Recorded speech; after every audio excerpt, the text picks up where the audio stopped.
इसने कोई ऐसा काम नहीं किया है सरकार ने जिससे कि किसी को कोई सुविधा मिली हो या कोई ऐसा काम किया हो जो आने वाली जनरेशन ये याद रखे कि हाँ ये काम किया।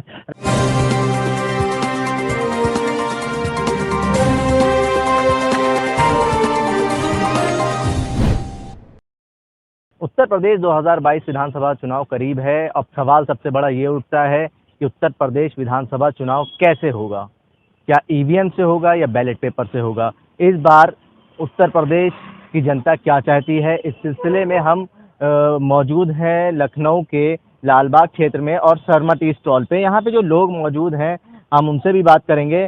और आपको बता दें, ईवीएम का इस्तेमाल केरल के चुनाव में 1982 में पहली बार हुआ था। एक प्रयोग के तौर पे इसका इस्तेमाल किया गया था। तब 50 पोलिंग बूथ में इसका प्रयोग किया गया था। और लेकिन इस चुनाव में ये चुनाव जो था ये विवाद में आ गया था, क्योंकि ईवीएम की उपयोगिता पर सवाल उठाते हुए सुप्रीम कोर्ट ने मतदान खारिज कर 50 पोलिंग स्टेशनों पे दोबारा बैलेट पेपर से वोटिंग कराने का आदेश दिया था। अपने फैसले में सुप्रीम कोर्ट ने ये कहा था कि ईवीएम को तब तक इस्तेमाल नहीं किया जा सकता जब तक इसका कोई स्पष्ट कानून न बना दिया जाए। खैर, ये मामला तो 1982 का था, लेकिन आज भी ईवीएम सवालों के घेरे में रहता है। खैर, उत्तर प्रदेश के मतदाता जो हैं वो क्या चाहते हैं, इस बार का जो उत्तर प्रदेश का चुनाव होगा क्या वो ईवीएम से हो या बैलेट पेपर से। यहाँ पे हमारे साथ मौजूद हैं। आपका क्या नाम है भाई साहब? मेरा नाम बसंत सिंह रावत है। ये जो उत्तर प्रदेश विधानसभा चुनाव है, आप क्या चाहते हैं, इस बार भी ईवीएम से वोट हो या बैलेट पेपर? बैलेट पेपर से।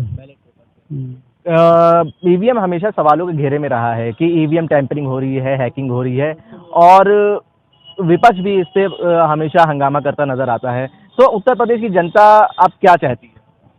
हम तो ये चाहते हैं कि बैलेट पेपर से ही हो, क्योंकि बैलेट पेपर से ही ठीक रहता है। और ईवीएम जो हैकिंग और जो आप बता रहे हो टेम्परिंग, दोनों होती है। आप इससे विश्वास करते हैं कि हैकिंग और टैंपरिंग होती है? बिल्कुल होती है, बिल्कुल होती है। और वो क्या नाम उसका, जैसे आप चुनाव के अंदर जाएंगे, अभी उसके कुछ सभा से चुनाव हुए थे, तो बस बटन दबाते चले जाते भाजपा की उसमें समर्थन में। हालांकि मैं भाजपा समर्थक हूँ नहीं, सीधी सी बात है, इसलिए नहीं हूँ कि मैं हूँ तो योगी जी के खानदान का, थोड़ी उत्तराखंड का ही हूँ अभी, समझी हुई बगल अगल गाँव के। मगर मैं इसके फेवर में नहीं हूँ टेम्परिंग में, ये इसके ईवीएम के। 2004 से ये सिलसिला स्टार्ट हुआ फिर से। पहले तो बैलेट पेपर से ही होता था, फिर 2014 तक कांग्रेस अपने वजूद में रहा, ईवीएम पे कोई सवाल और निशान नहीं उठाए। लेकिन उसके बाद जब भाजपा की सरकार अलग अलग राज्यों में बनने लगी, तब ईवीएम टैंपरिंग का मामला सामने आया। क्या आपको लगता है कि ईवीएम टैंपरिंग हुई थी? हुई थी, बिल्कुल हुई थी। क्या कहना है पहले मेरा कहना मतलब हुई थी, बिल्कुल हुई थी। बस क्योंकि हमारा जो बीता है उन्हें देखा है ना, ये देखो। अब उसमें कहना नहीं चाहता, कहने को तो बहुत कुछ है, समझे, इसलिए मैं जो कहना नहीं चाहता। और क्योंकि कई बार सवाल उठते हैं, जरा कुछ कह दो तो वो ये थोड़ी देखते हिंदू एक मुस्लिम है उठा के ले जाते हैं। तो ये ऐसा डर कब से, मतलब लोगों के अंदर शुरू हुआ? ऐसा डर 2014 के बाद शुरू हुआ। क्या वजह क्या थी ऐसा डर पैदा हुआ? अरे आप बोल ही सकते, अगर मैं कुछ बोल दूंगा। अब मैं अभी 2 साल घर में बैठा, कोरोना के बाद नौकरी छूट गई। उसके बाद कहीं नौकरी करने जाओ तो कहता है ये इतना लाओ, ये लाओ, इतना वो लाओ, तब जाके हम आपको करेंगे। मतलब इतना काम लेके आओगे तब हम आपको पैसा देंगे, नहीं तो आप घर जाओ अपने।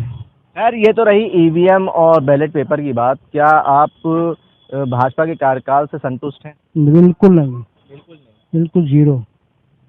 यहाँ पे हमारे साथ एक साथी हैं जिन्होंने ये कहा है कि इस बार जो चुनाव हैं उत्तर प्रदेश विधानसभा के, वो बैलेट पेपर से होने चाहिए। ईवीएम हमेशा सवालों घेरे में नज़र आता है। यहाँ पे और भी लोग हैं जो हम बात करेंगे जिनसे। ये बहुत ही मशहूर एरिया है, क्षेत्र है लालबाग शर्मा टी स्टॉल। यहाँ पे लोग आते हैं, अपना थोड़ा समय जो है यहाँ पे एंजॉय करते हैं। यहाँ पे हमारे साथ एक साथी हैं। भाई साहब, ये बताइए, उत्तर प्रदेश 2022 विधानसभा चुनाव करीब आ रहा है, इस बार आप क्या चाहते हैं, ईवीएम से वोटिंग हो या बैलेट पेपर? Ballot paper. क्या ईवीएम टैंपरिंग की जो बात विपक्ष करता है, क्या ये संभव है? देखिए, इस बारे में हमको कोई राय देना जायज़ नहीं बनता, क्योंकि हम इस चीज़ के स्पेशलिस्ट नहीं है।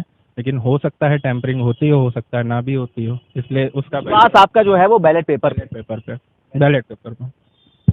आपका क्या कहना है, बैलेट पेपर या ईवीएम? पेपर से ही होना चाहिए। बैलेट पेपर से होना चाहिए। तो उत्तर प्रदेश की जनता इस बार क्या चाहती है, बैलेट पेपर या ईवीएम? बैलेट पेपर से होना चाहिए। यहाँ पे जो दो तीन साथी हैं, जो दो तीन लोग हैं जो अपना शर्मा टी स्टॉल पे चाय वगैरह पीने आए थे, उन्होंने कहा कि बैलेट पेपर से होना चाहिए। ये बताइए, उत्तर प्रदेश 2022 विधानसभा चुनाव करीब आ रहा है, क्या चाहते हैं आप, ईवीएम से वोटिंग हो या बैलेट पेपर? ईवीएम से हो। ईवीएम हमेशा कहीं ना कहीं सवालों निशान उठता रहता है, विपक्ष घेरता नजर आता है कि कहीं ना कहीं टैंपरिंग हुई है। देखिए, जो हारा होता है तो वो कहाँ अपनी भड़ास निकालेगा, वहीं निकालेगा जहाँ से उसको लगेगा यहाँ कमज़ोर थे, वहाँ कमज़ोर थे। हम हारेंगे, हम भी किसी के ऊपर दोष निकालेंगे भाई, वही चीज़ है। आपका कहना है ईवीएम से होनी चाहिए वोटिंग, तो क्या इस बार के उत्तर प्रदेश उत्तर हाँ, ये तो खैर आप अपनी राय दे रहे हैं। ये बताइए, उत्तर प्रदेश का जो शासनकाल रहा उसमें आप 10 में से कितने नंबर देंगे भाजपा सरकार? हम 10 में से 8 नंबर देंगे। 2 नंबर किस चीज़ के काटे? 2 नंबर जो रोड बनने में थोड़ा देर हो गई, उस चीज़ के काटेंगे। बाकी सब कुछ चंगा है। बिल्कुल फर्स्ट क्लास भैया, गुंडाई बंद हो गई, हर चीज़ बंद हो गई। 2 साल कोरोना खा गया, उसमें आदमी करे तो करे क्या, तो भी आदमी जिया भाई। बाहर से कोरोना लाना बंद हो गया, शहर के लोग, करोड़ रोजगार की बात हुई थी, पूरे हो गए। तो उसी के 2 नंबर कट गए, उसी के 2 नंबर हमने काट दिए। आपने तो रोड की बात कही, हमने रोड के बस 1 नंबर उसका, 1 नंबर उसका, बाकी 8 नंबर उसके। आय दोगुनी होने की बात कही थी उसके। सब उसी में मैनेज है भैया। देखिए, जितना किया, एक नंबर आप काटते जाएंगे, जैसे जैसे हम आपको योजनाएं गिनाते जाएंगे, आप एक एक नंबर काट। आदमी को काम करने का समय मिल नहीं पाया ना उस हिसाब का। आदमी 2 साल तक की इसी में जूझता रह गया। हम आप व्यापार कोरोना काल में एक पार्टी है आम आदमी पार्टी, उसने भाजपा के शासन काल में जो कोरोना का पीरियड आया उसमें आरोप लगाया कि लाखों करोड़ों का घोटाला हुआ है कोरोना उपकरणों में। वो हम आप तो भाई नहीं कह सकते हैं। वो तो अब जांच जब बैठेगी, जांच जब मालूम चलेगी तो साबित हो जाए। जब तो चोर चोर है, ऐसे चोर हर किसी को चोर थोड़ी ना कह सकते हैं। तो ये जो कोरोना काल में भाजपा ने कार्य करे हैं, उससे क्या जनता संतुष्ट नजर आए? भाई मैं तो संतुष्ट हूँ, बाकी हमारे साथ वाले भी संतुष्ट हैं। अब जो हो नहीं हो, गरीबों तक राशन पहुंचा, गरीबों तक मदद पहुंची, जो मरने की संख्या थी, लाशें जो जलाई गई, उसमें क्या आंकड़े छुपाए गए? आपको ये लगता है कि मरने वालों के आंकड़े छुपाए गए उत्तर प्रदेश? भाई आंखों के सामने ही हो रहा था सबके, किसी से छुप के तो हो नहीं रहा है आदमी। आंकड़े नहीं आए आज तक ना सामने? आंकड़े सब आए भैया सामने, कोई नहीं छुपाया गया। आपके सामने ही लोग बॉडियां जली, आपके सामने। ये तो है नहीं कि आसमान में जल जाएंगे। तो शेड क्यों लगाए जा रहे थे शमशान घाट? अब वो तो योगी जी बेहतर जाने, आप बेहतर जाने। आप लोग पत्रकार हैं, आप लोग को तो पूरी इजाजत है वहाँ तक जाने की, आने और जब वो गंगा किनारे लाशें दफनाई गई थी, उससे चादर क्यों हटाई? वो सब आप देखेंगे भाई। वो तो मैं जाके तो मौके पे देख नहीं सकता कि क्या हो रहा था क्या नहीं हो रहा था। हम लोग तो न्यूज़ पे आपके द्वारा जो देख पाते हैं वही समझ पाते हैं, उसी से हम लोग अपना डिसाइड करते हैं। ठीक है, यहाँ पे मिला जुला असर देखने को मिल रहा है। यहाँ पे और भी लोग हैं जिनसे हम बात करेंगे कि उत्तर प्रदेश विधानसभा चुनाव जैसे जैसे करीब आ रहा है। भाई साहब, उत्तर प्रदेश 2022 विधानसभा चुनाव करीब आ रहा है, आप कैसे वोट देना पसंद करेंगे, ईवीएम से या बैलेट पेपर से? सर ईवीएम बैलेट पेपर ही ठीक रहेगा। बैलेट पेपर से। जी बैलेट पेपर किस वजह से आप कह रहे हैं? सर, इसमें कोई धांधली होने की संभावना नहीं रहती है। क्या धांधली हो रही है इसमें, मतलब आप सर, पता नहीं, लेकिन वो बैलेट पेपर हमारे हिसाब से सही रहता है। जी। यहाँ पे और भी लोग हैं। ये बताइए, उत्तर प्रदेश विधानसभा चुनाव करीब आ रहा है, किस तरीके से वोट करना आप पसंद करेंगे? यंगस्टर हैं, इस बार पहला वोट है कि दूसरा वोट है? दूसरा, तीसरा है। विधानसभा का तो दूसरा है, वैसे लोकसभा को मिला के देखा तो जाए। कैसे वोट देना पसंद करेंगे, ईवीएम से या बैलेट पेपर? यार ईवीएम से ही देंगे, इतना मॉडर्नाइज हो गया है तो ईवीएम से ही देना बनता है। बैलेट पे कहीं ना कहीं विपक्ष उसको घेरता नजर आता है कि धांधली हो रही है, कि टैंपरिंग हो रही है। वही विपक्ष जीत जाएगा तो नहीं होगी टैंपरिंग। विपक्ष, ये बताइए, सबसे पहले विरोध कब हुआ था, आपको पता है ईवीएम का? हमारे ख्याल से मायावती ने सबसे पहले ये 2017 में बोला था, जब या लोकसभा में शायद जब 0 सीट आई थी उनकी, तब बोला था उन्होंने। सबसे पहला विरोध हुआ था 2004 में, और विरोध करने वाली शख्सियत जो है वो आज हमारे प्रधानमंत्री हैं नरेंद्र मोदी जी। ठीक है, उन्होंने विरोध करा था कि ईवीएम से चुनाव नहीं होने चाहिए। लेकिन आज जो जनता है वो कहीं ना कहीं दुविधा में है। आप दुविधा में है कि बिल्कुल श्योर हैं कि ईवीएम से होनी चाहिए? देखिए, जितना बदलाव आ रहा है हमारे सब परिवेश में, तो बैलेट पेपर से देना बहुत ज़्यादा असुविधाजनक होगा। जैसे क्या क्या असुविधा हो जाएगी उसमें? अभी एक तरह से देखिए, डिजिटलाइज क्यों कर रहे हैं, ताकि करेंसीज भी कम हो जाए। तो कहीं ना कहीं हैक होने का डर नहीं है? ईवीएम हैक होने की बात देखिए, हैक होने का अगर डर है तो उस तरह तो बूथ कैप्चरिंग भी हो जाती है, तो बैलेट पेपर में बूथ कैप्चरिंग हो जाएगी। अभी भी कहने को बाहुबली बहुत है, बूथ कैप्चरिंग हो जाती है, हमारे गांव में हो जाती है। तो ये मान के नहीं चला जा सकता कि कोई टेक्नोलॉजी आ रही है तो उसका बैक ऑफ देख के कि वो हटा दी जाए। तो टेम्परिंग तो हो सकती है, कैप्चरिंग भी हो सकती है, but EVM is much better now. कितने परसेंट आप सोचते हैं कि 100% सही वोटिंग होती है? कितने परसेंट? नहीं नहीं, ये अंदर अंदर से सबको पता है, कॉन्स्टिट्यूशन का सब लिहाज करके बोले भले कोई ना, पर 60-70% हो जाती सही, पर 30-40% तो बहुत वायरल हो जाऊंगा, हो सकता है मुझे भी घेर लिया जाए, पर ये सबको पता है अंदर अंदर से कि ये ये जैसे का 60-70% ही सही वोटिंग होती है, बाकी टेम्परिंग हो सकती है। हाँ। खैर ये बताइए, ईवीएम से वोट देना पसंद करेंगे कि बैलेट पेपर से? ये बोल चुके हैं, आप भी वोटर हैं, ये बताइए उत्तर प्रदेश। जी, तो ईवीएम तो कहीं ना कहीं सवाल निशान के घेरे में रहता है। उससे मतलब नहीं है। ये बता रहे भाई साहब कि 60-70% सही वोट पड़ते हैं, बाकी टेम्परिंग होने की संभावना रहती है। अब वो ये बता सकते हैं ज़्यादा इस बारे में, लेकिन आपको क्या, सबको अंदर से ये भी पता होगा कि जो राजनीतिक दल है, राजनीतिक पार्टियां हैं, यह एक तरह से मल समान है, पर इस समय सबसे कम बदबूदार भाजपा ही है, तो उसी को चुना जाएगा भाई। बाकी तो अगर अपना अपना इंडिविजुअल देखा जाए, कम बदबूदार आपने बात की, बहुत इंटरेस्टिंग है। आप ये बताइए कि भाजपा कार्यकाल को 10 में से कितने नंबर देंगे? देखिए कंपेयर करूं, जब से मैं होश संभाला हूं, मैं यूपीए 1 और यूपीए 2 देखा हूं अटल बिहारी वाजपेयी जी के। मैं उत्तर प्रदेश विधानसभा की बात कर रहा हूँ। हाँ, लोकसभा की बात करूं भी तो भी मेरे कुछ जानने वाले भी हैं जो काफ़ी परेशान हुए थे सपा सरकार में, तो उससे भी बेटर है, प्लस बसपा सरकार से भी बेटर है कि आप सिर्फ। क्या आपको ऐसा नहीं लगता है कि 2017 के चुनाव में विकास के ऊपर हिंदुत्व हावी हो गया था?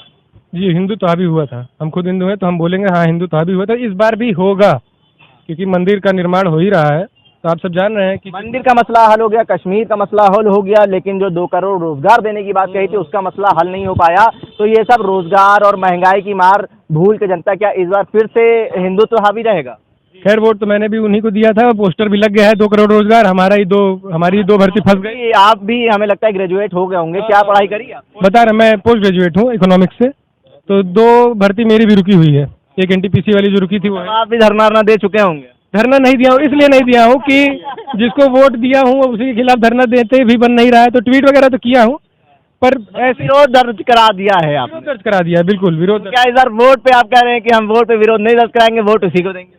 देखिए नोटा से अगर कुछ बिगड़ता होता तो मैं नोटा देता, पर वही बोला ना कि जिस तरह ढेर सारे मल में सबसे कम बदबूदार भाजपा है। भाजपा की आपने बात कही, लेकिन सबसे ज्यादा धरने भी इसी में देखने को मिले, चाहे एनआरसी सीए का हो वो मुद्दा अलग है, किसानों का हो वो भी मुद्दा अलग है, लेकिन रोजगार की बात करें तो रोजगार में आप अगर देखें तो दरोगा भर्ती प्रशिक्षु जो थे, जो ट्रेनिंग करके धरना देते नजर आए, और जितनी भी अभ्यर्थी हैं शिक्षक अभ्यर्थी वो भी धरना देते नजर आ रहे हैं, और शिक्षक अभ्यर्थियों का 4 धरना चल रहा है। आपको बता दें 68,800, 68,500, 69,000, 1,40,000, 1,38,000, तो इतने धरने चल रहे हैं। आपको नहीं लगता सरकार कहीं ना कहीं नाकाम है?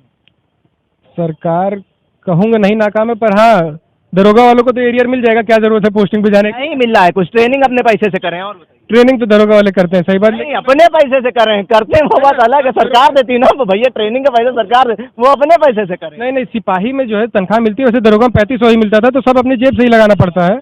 पर मैं ये कहूँगा हाँ सरकार नाकाम है, दोबारा चुनने की शक्ति तो नहीं है, पर सपा से भी बिल्कुल मन ऊब चुका था। तो नई गवर्नमेंट आई है, आम आदमी पार्टी आई है, वो भी मुफ्त बिजली और पानी और वो सुविधाएं देने की बात कर रही है जो दिल्ली में दे रही है। तो क्या आप नहीं चाहते हैं कि उत्तर प्रदेश में लाओ बदलाव करके देखा जाए?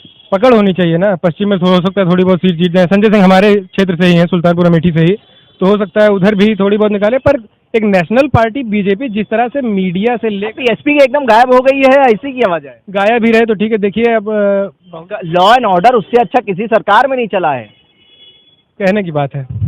हमारा लगता है भाजपा ने अच्छा चलाया।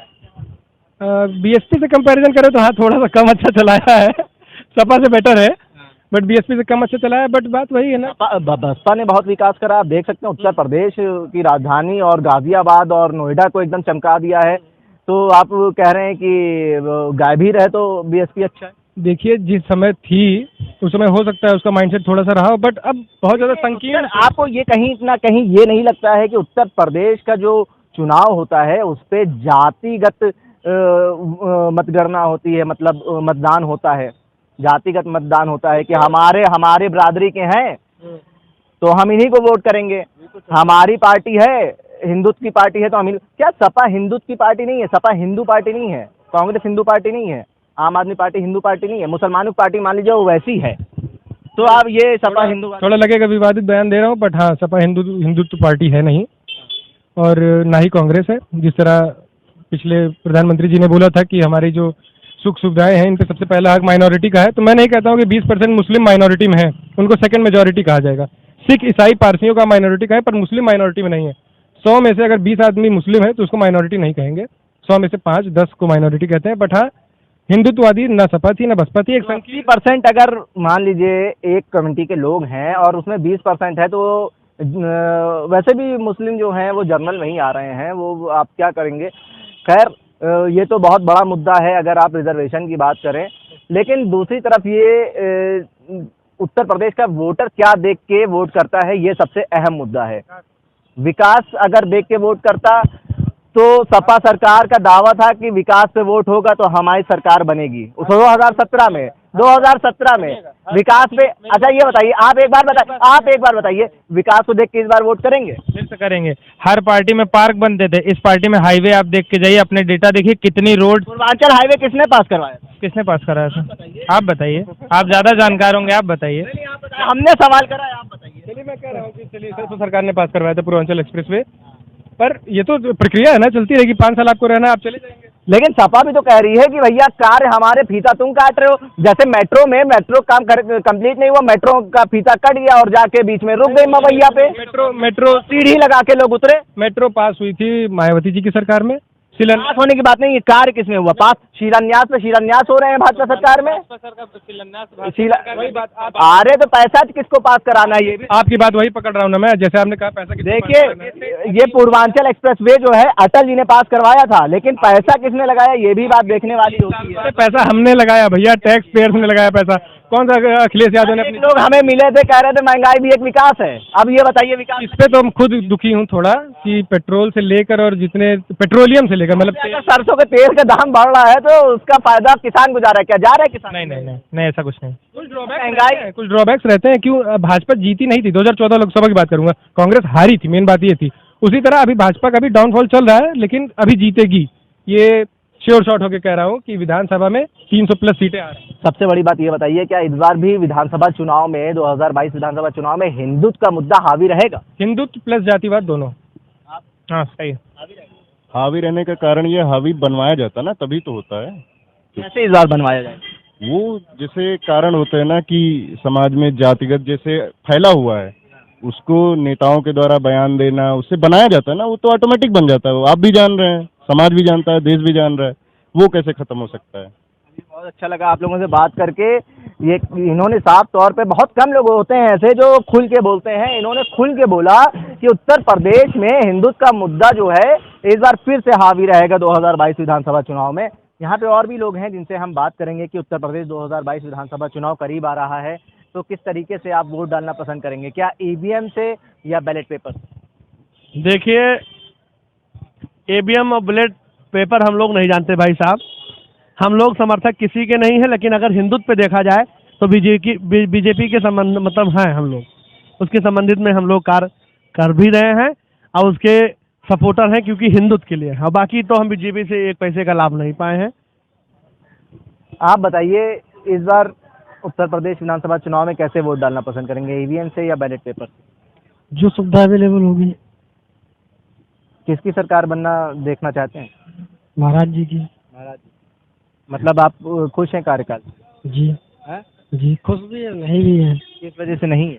मैं आज 3 दिन से भटक रहा हूँ, ये है मेरे पास, न्याय मांग रहा हूँ। माननीय मुख्यमंत्री जी के यहाँ से, स्वामी प्रसाद मौर्य जी के यहाँ से, डीजीपी के यहाँ से जा चुके हैं। अब मेरे पास सुसाइड के अलावा कोई ऑप्शन नहीं। झूठा 420 406 फंसाया जा रहा है। अभी मैं बाबा जी से न्याय भी मांग रहे हैं और कह रहे हैं सुसाइड भी कर लेंगे, और ये कह रहे हैं कि हम सरकार देखना चाहते हैं बाबा जी की। तो वो सरकार की फीलिंग अलग है, जो हमें न्याय, हिंदुत्व का मुद्दा जो है इस बार भी हावी है। जो न्याय चाहिए उस बात की बात कर रहा हूँ मैं। न्याय की बात अलग है, बाकी हिंदुत्व जिंदाबाद। जी। आप अंकल बुजुर्ग हैं, ये बताइए, इस बार बैलेट पेपर से वोट डालना पसंद करेंगे या ईवीएम मशीन? वैसे वोट तो बड़े पेपर से पड़ना चाहिए, क्योंकि बार काउंसिल के चुनाव होते हैं, क्योंकि हमारे देश के अंदर जो सबसे बड़ा शिक्षित परिवार माना जाता है वो लॉ का माना जाता है, और जो बार काउंसिल के चुनाव होते हैं वो बैलेट पेपर से होते हैं। तो बैलेट पेपर से चुनाव होना चाहिए, और वैसे सरकार की मनमानी है, वो चाहे जिससे चुनाव कराए। क्या कैसा रहा भाजपा का कार्यकाल, 10 में से कितने नंबर देंगे? 10 में से 0% नंबर है, क्योंकि इसलिए इतनी नाराजगी किस वजह से? ना कुछ नहीं है ना। क्या नाम है? मेरा नाम मान सिंह अशोक है, मैं रहने वाला जिला बिजनौर का हूँ। मेरी नाराजगी कुछ नहीं है, ना मेरा कुछ बिगाड़ा है। वजह यह है कि हम इंसान हैं और इंसानी होने में हमने जन्म लिया है। हमारा मकसद है कि हम कोई ऐसा काम करें जीवन में जो दूसरों के आने वाली पीढ़ी के लिए काम आए। इसने कोई ऐसा काम नहीं किया है सरकार ने जिससे कि किसी को कोई सुविधा मिली हो या कोई ऐसा काम किया हो जो आने वाली जनरेशन ये याद रखे कि हाँ ये काम किया। राम मंदिर बनवा दिया अयोध्या में, ये तो आने वाली पीढ़ियों के काम आएगा।